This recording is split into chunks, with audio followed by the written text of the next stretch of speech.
what exactly do you think of when you hear the term young adult literature? What exactly puts a book in the young adult category? How long have we been doing this? How have the qualifying criteria changed over time? That's what we're going to talk all about in today's video. What is and is not young adult literature? If you've seen my videos before, I'm glad to see you back here. If you're new, I'm glad you've decided to check out my channel, even if just this video. I hope you get a good first impression of my content and it makes you want to subscribe. Once you do that, make sure the notification bell is on so you always get the message when I post new content. So what makes young adult literature, well, young adult literature? Generally speaking, young adult literature is any novel, short story, or other work meant for readers between the ages of 12 and 18. According to author and academic Michael Cart, the term first found common usage in the late 1960s in reference to realistic fiction that was set in the real, as opposed to imagined, contemporary world and addressed problems, issues, and life circumstances of interest to young readers. However, Cart also acknowledges that the term is inherently amorphous for its constituent terms. Young adult and literature are dynamic, changing as culture and society, which provide their context, change. As such, there's always been widespread debate about what does and does not qualify a work as young adult literature, especially among fans and teachers of literature meant for teenagers.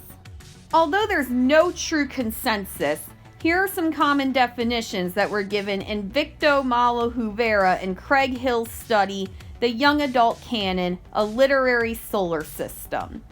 Books that readers aged 12 to 20 chose on their own, literature written for young people age 11 to 18, and books marked as young adult by a publisher, literature including a teenager who is the main character and, as the center of a plot, emerges in problems related to and relatable to the lives of teenagers, and novels told by a teen protagonist speaking from an adolescent point of view with all the limitations of understanding that implies. If you have a definition of your own, put it in the comments down below. I'd be interested to hear it. A little lower on the age spectrum, fiction targeted to readers aged 8 to 12 is referred to as middle grade fiction, a clearly distinct category from young adult literature for reasons this video is meant to make apparent. Some novels originally marketed to adults are of interest and value to adolescents, and vice versa, as is the case of such books as the Harry Potter series. Some examples of middle grade novels and novel series include the Percy Jackson and the Olympians series by Rick Riordan, The Underland Chronicles by Suzanne Collins, and Diary of a Wimpy Kid by Jeff Kinney. Middle grade novels are usually shorter and are significantly less mature and complex in theme and content than YA. YA novels, as I mentioned earlier, are for ages 12 to 18 and tackle more mature and adult themes and content than middle grade novels. The latter usually features protagonists between the ages of 10 and 13, whereas YA novels have protagonists between the ages of 14 and 18. So how did such a recent trend come about? In the grand scheme of things, the concepts of childhood and adolescence are pretty recent ones. As Philippe Herreis puts it in his 1962 book, Centuries of Childhood, children and teenagers were considered pretty much the same as adults, and thus were held to the same expectations and did not have any special stories or media designed for them. Furthermore, teenagers weren't a designated demographic in most respects until around World War II, due in part to advances in psychology and sociological changes, such as the abolition of child labor. This realization of the adolescent as a unique demographic was what brought about many different things tailored and marketed to them, including literature. According to M.O. Grenby, at the beginning of the 18th century, the closest thing there was to children's and young adult books were fairy stories, lengthy chivalric romances, and short, affordable pamphlet tales and ballads called chapbooks, but they were not tailored specifically to children or teenagers.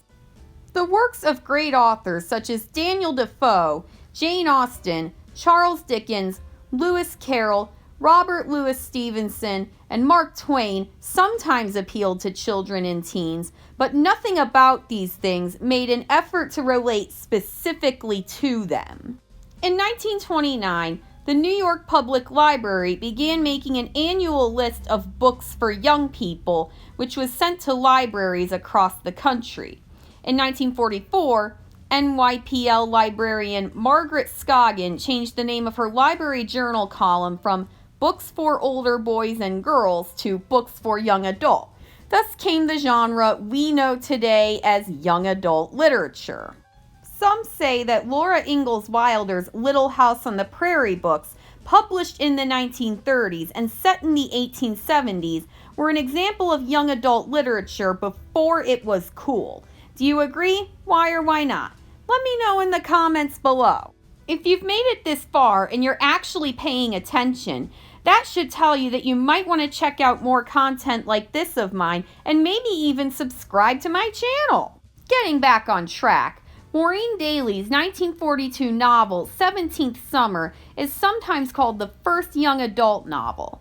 It was one of the first notable novels to hone in on adolescent themes of underage drinking, driving, dating, and angst. An example sometimes even assigned in high schools today is J.D. Salinger's 1950s novel, The Catcher in the Rye. The kicker was that Catcher in the Rye wasn't actually meant to be a young adult novel. It was actually meant for older adults. But let's be honest, anyone who's actually read Catcher in the Rye will find that the novel's themes of adolescent angst and alienation are far more relatable to teenagers, even 80 years later. Only 7 years later, young adult literature was really making its place in mainstream society, so it was only appropriate that the Young Adult Library Services Association, initially called the Young Adult Services Division following a recognition of the American Library Association, be created. A Wrinkle in Time, written by Madeleine L'Engle in 1960, received over 26 rejections before it was finally published in 1962 because it was, in L'Engle's words, too different, and because it deals overtly with the problem of evil, and it was really difficult for children, and was it a children or adults book anyhow? Either way, getting published after 26 rejections? It's actually not an uncommon experience for authors. But still, let this be a lesson in persistence to all of us. It was during the next decade that young adult literature really started to make a name for itself. Perhaps one of the most prominent YA novels of the 1960s, and one that's really stood the test of time, is S.E. Hinton's The Outsiders. Even as more and more novels started to be written for young adults, none had represented the dark side of adolescence as bluntly and realistically as The Outsiders did. Did you know that S.E. Hinton actually started writing The Outsiders while she was in high school? No wonder it's such a good book for young adults. What S.E. Hinton inspired in the 1960s went even farther 2 decades later. It was during the 1980s that we as a society started to reconsider and debate what was and was not appropriate for young adult readers. Books dealing with topics such as rape, suicide, death of a parent, and murder, which had previously been deemed taboo, saw significant critical and commercial success starting in the 80s. Young adult literature became especially popular in 1997 after the still popular Harry Potter series by J.K. Rowling was published. Despite being marketed as children's books, they've become very popular among adolescents, most likely due to their sophisticated writing, coming-of-age series structure, and dark and mature themes including death, prejudice, and warfare. Books such as these paved the way for YA novels of such speculative nature, including the YA dystopian trend set by such novels as The Hunger Games and Divergent. The category of young adult fiction continues to expand into other media and genres, including graphic novels or manga, light novels, fantasy, mystery fiction, romance novels, and even subcategories such as cyberpunk, techno-thrillers, and contemporary Christian fiction. New adult fiction is something that is not young adult literature. With the teenagers genre gaining so much popularity, people between the ages of 18 and 29 started to want some kind of parallel in 2009. So we got new adult fiction. New adult fiction tends to focus on issues such as leaving home, developing sexuality, and negotiating education and career choices. The genre has gained popularity rapidly over the last few years, particularly through books by self-published best-selling authors such as Jennifer L. Armentrout, Cora Carmack, Colleen Hoover, Anna Todd, and Jamie McGuire. The genre originally faced criticism, as some viewed it as a marketing scheme, while others claimed the readership was not there to publish the material. In contrast, others claimed the term was necessary. A publicist for HarperCollins described it as a convenient label because it allows parents and bookstores and interested readers to know what's inside. Examples of books in the new adult genre include Sarah J. Maas' A Court of Thorns and Roses and Throne of Glass, Jennifer L. Armentrout's Wait for You and Blood and Ash series, Jamie McGuire's Beautiful Disaster, Colleen Hoover's Slammed, Cora Carmack's Losing It, Kendall Ryan's The Impact of You, and Casey McQuiston's Red, White, and Royal Blue.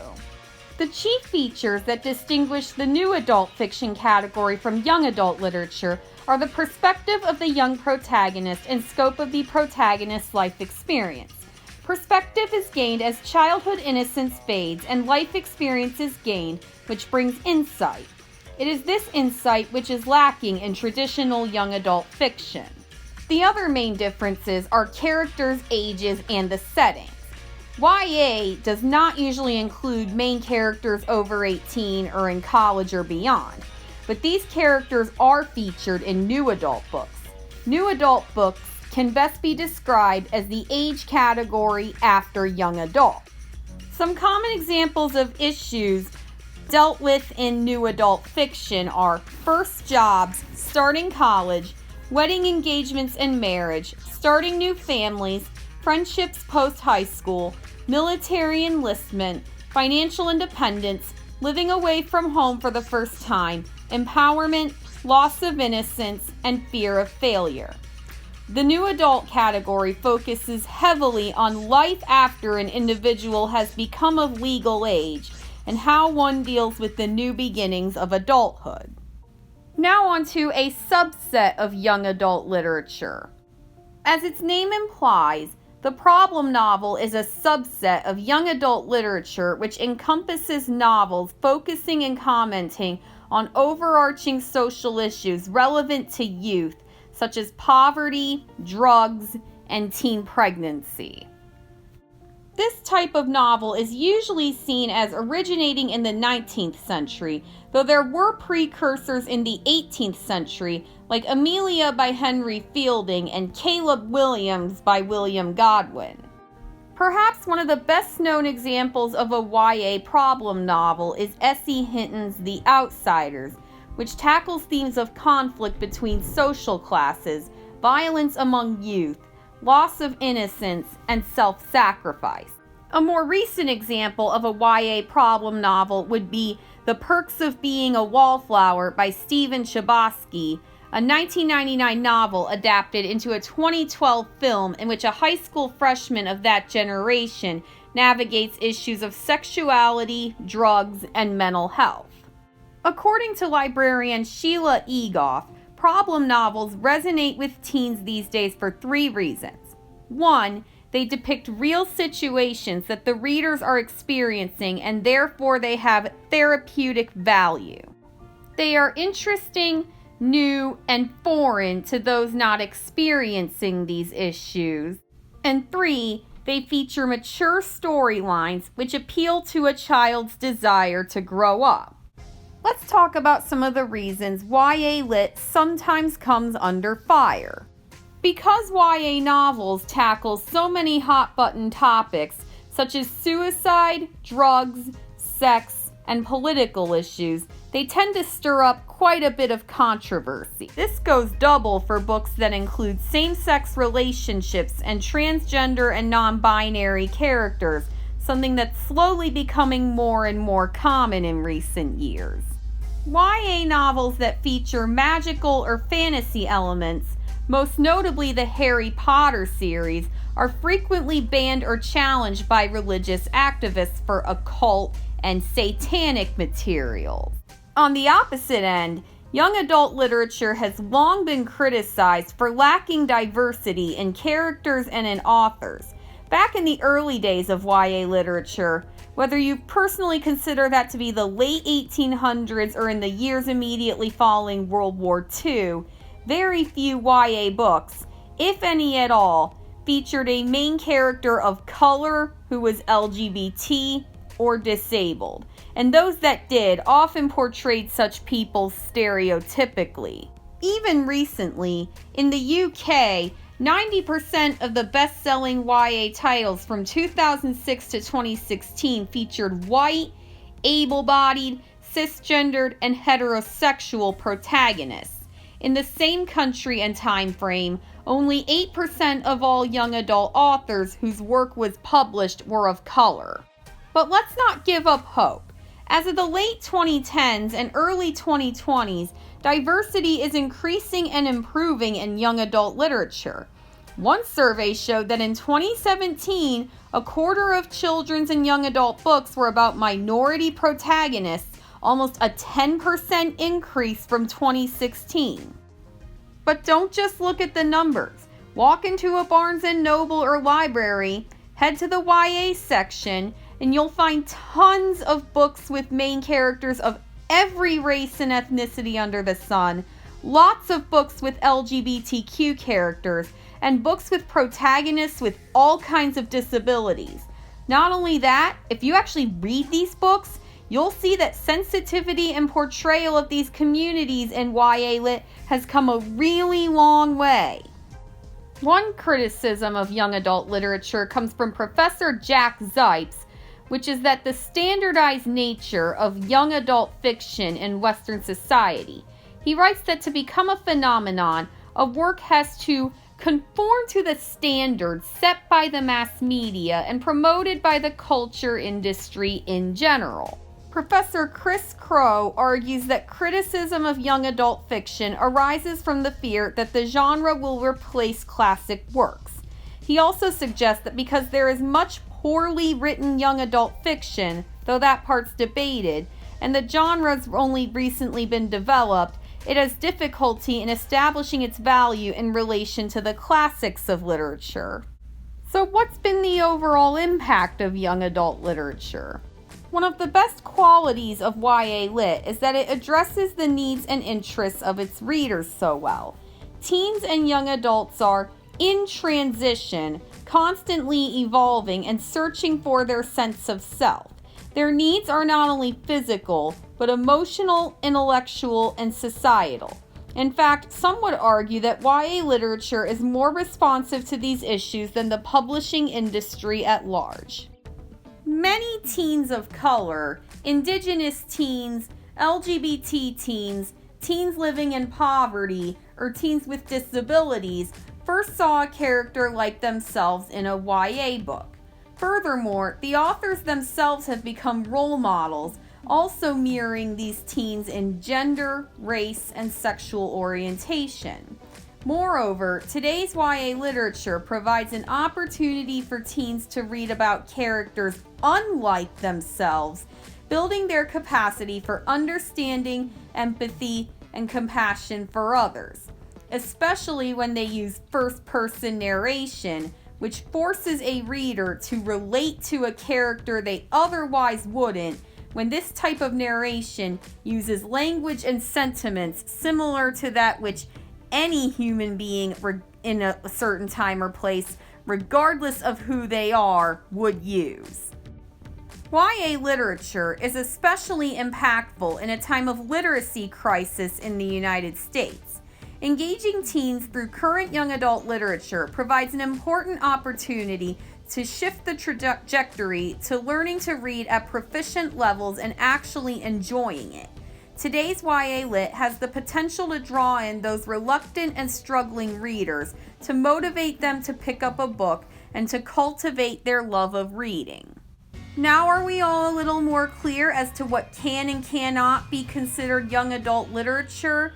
What its cultural importance has been? Let me know in the comments. While you wait for new content on any aspect of mass media, check out my newest episode to date and a video of mine YouTube thinks you specifically would like. Hope this video has you wanting to subscribe and ask for notifications, and that I'll see you back here next time.